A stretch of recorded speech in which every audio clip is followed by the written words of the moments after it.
13 જાન્યુઆરી 2026 થી પ્રેમ અને ધન ઐશ્વર્યના દેવતા શુક્ર આવશે મકર રાશિમાં.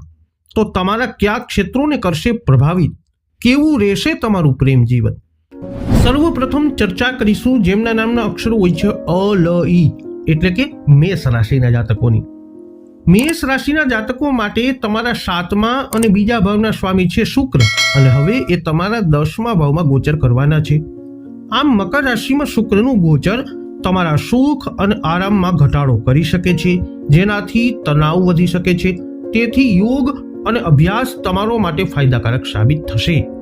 તમારી કારકિર્દીમાં અનેક પ્રયત્નો છતાં તમને કામનું દબાણ અનુભવાઈ શકે છે, અને તમારી નોકરીમાં સંતોષ અને પ્રશંસા બંનેનો અભાવ આ સમય અવધિમાં આવી શકે છે. આવી સ્થિતિમાં તમે નોકરી બદલવાનું વિચારી શકો છો. જો તમે પોતાનો વ્યવસાય ધરાવનારા જાતક છો તો તમારો નફો સરેરાશ આ સમયમાં થઈ શકે છે. જો કે નાણાકીય રીતે ચાલુ કૌટુંબિક સમસ્યાઓને કારણે તમારે પરિવાર સંબંધિત ખર્ચનો સામનો આ સમય અવધિમાં કરવો પડી શકે છે. પરિણામે તમે પૈસા બચાવવામાં પણ અસમર્થ થઈ શકો છો. સંબંધોમાં જોઈએ તો આ જાતકોને તેમના જીવન સાથીઓ સાથે અહંકાર સંબંધિત સમસ્યાઓનો સામનો કરવો પડી શકે છે, જેના કારણે સમજણનો અભાવ થઈ શકે છે. સ્વાસ્થ્યની દ્રષ્ટિએ મેષ રાશિના જાતકો બળતરા અને આંખોની સમસ્યાઓથી પીડિત થઈ શકે છે, માટે સ્વાસ્થ્યને લઈને પણ સચેત રહેવું જરૂરી છે. હવે વાત કરીશું જેમના નામના અક્ષરો હોય છે બ વ ઉ, વૃષભ રાશિની. વૃષભ રાશિના જાતકો માટે તમારા લગ્નના અને 6ઠા ભાવના સ્વામી છે શુક્ર, એ જે હવે તમારા 9મા ભાવમાં પ્રવેશ કરવાના છે. પરિણામે મકર રાશિમાં શુક્રનું ગોચર તમારા પ્રયત્નોમાં સફળતા દર્શાવી રહ્યું છે, અને વિદેશ યાત્રાના યોગ પણ શક્ય બનશે. આ સમય દરમિયાન તમને દરેક પગલા પર નસીબ તમારી સાથે રહેશે. કારકિર્દીની દ્રષ્ટિએ જોઈએ તો આ સમય દરમિયાન તમને નવી નોકરીની તકો મળી શકે છે, જેનાથી તમે સંતુષ્ટ થશો. આમ તમને તમારા ઉપરી અધિકારીઓ તરફથી પ્રગતિ, પ્રોત્સાહન અને પ્રશંસા મળવાની શક્યતા છે. વ્યવસાયની દ્રષ્ટિએ જોઈએ તો આ શુક્ર ગોચર દરમિયાન તમે તમારા નસીબ અને આઉટસોર્સિંગ દ્વારા નફો કમાઈ શકશો. નાણાકીય રીતે જોઈએ તો તમે પૈસા બચાવી શકશો અને તમારી નાણાકીય સ્થિતિ મજબૂત કરી શકશો.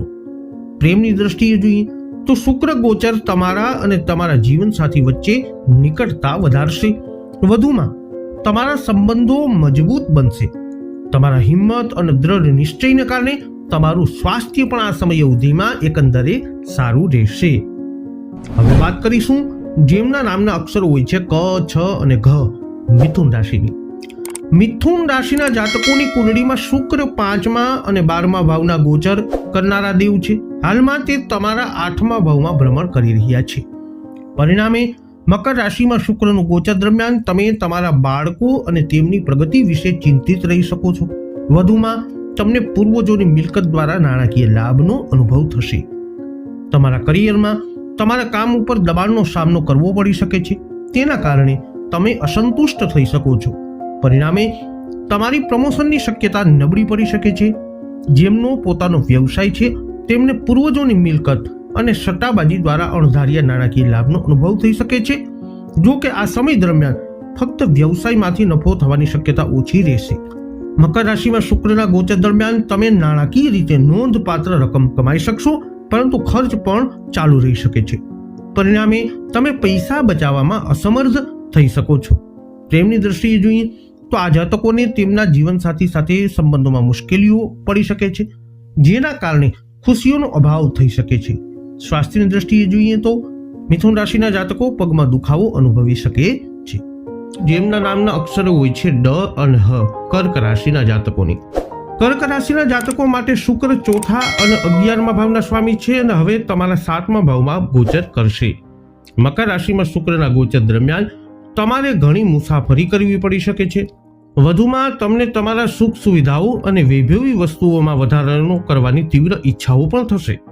આ શુક્ર ગોચર તમારા કરિયરમાં સફળતા લાવી શકે છે. આ સમય દરમિયાન કાર્યસ્થળ પર તમારું પ્રદર્શન સારું રહેશે, અને તમને નવી નોકરીની તકો પણ મળશે.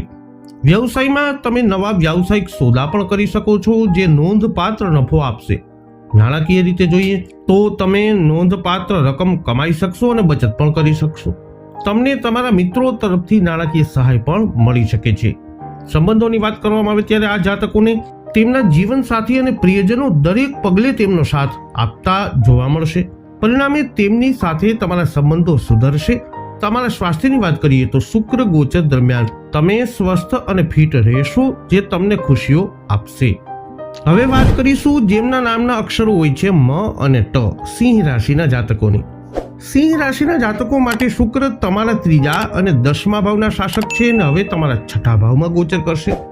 પરિણામે સંતોષના અભાવને કારણે તમે નોકરી બદલવાનું વિચારી શકો છો. તમે સ્વવિકાસ પર ધ્યાન કેન્દ્રિત કરી શકો છો.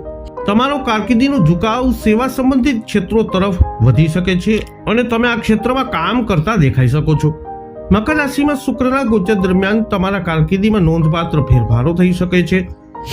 વ્યવસાય કરનારા જાતકોને ઈચ્છિત નફો નહીં મળી શકે. વધુમાં તમને સ્પર્ધકો તરફથી સમસ્યાઓનો સામનો કરવો પડી શકે છે. તમારા નાણાકીય ખર્ચમાં વધારો થઈ શકે છે, જેના કારણે તમે ઘણી બચત કરી શકતા નથી. તમારા પ્રેમ જીવનની વાત કરીએ તો તમારા પ્રેમ જીવનમાં તમારા જીવનસાથી સાથેના સંબંધોમાં એવી પરિસ્થિતિઓ ઊભી થઈ શકે છે જ્યાં તમે બંને એકબીજાથી નારાજ થઈ શકો છો. જોકે તમે તમારો ગુસ્સો સીધો વ્યક્ત કરશો નહીં. તમારા સ્વાસ્થ્યની વાત કરીએ તો તમને પગમાં દુખાવો અને શરદી જેવી સ્વાસ્થ્ય સમસ્યાઓ થઈ શકે છે. હવે વાત કરીશું જેમના નામના અક્ષરો હોય છે પઠણ, કન્યા રાશિની. કન્યા રાશિના જાતકો તમારા 2જા અને 9મા ભાવના સ્વામી શુક્ર હવે તમારા 5મા ભાવમાં ગોચર કરશે. મકર રાશિમાં શુક્રનું ગોચર તમારી કાર્યક્ષમતામાં વધારો કરાવશે, જેનાથી સકારાત્મક પરિણામો મળશે. આ સમય દરમિયાન ભાગ્ય તમારો સાથ આપશે, જેનાથી તમે વેપાર અને સટ્ટાબાજી દ્વારા પણ પૈસા કમાઈ શકશો. પરંતુ સટ્ટા અને શેરબાજીમાં રોકાણ કરતા પહેલા નિષ્ણાતોની સલાહ લેવી જરૂરી છે. તમે તમારી કરિયરની સંતુષ્ટ રહેશો અને નવી નોકરીની તકો પણ મળી શકે છે. વ્યવસાયમાં તમે મેળવેલા નફાથી ખુશ થશો અને તેથી નવી તકો ખોલવાની શક્યતા છે. નાણાકીય રીતે જોઈએ તો તમે વધુ સંપત્તિ એકઠી કરી શકશો, કારણ કે તમારી પાસે પૈસા કમાવાની ઘણી તકો આવશે. પ્રેમની દ્રષ્ટિએ જોઈએ તો શુક્રના ગોચર દરમિયાન તમે તમારા જીવનસાથી સાથે સૌહાર્દપૂર્ણ સંબંધો જાળવી શકશો.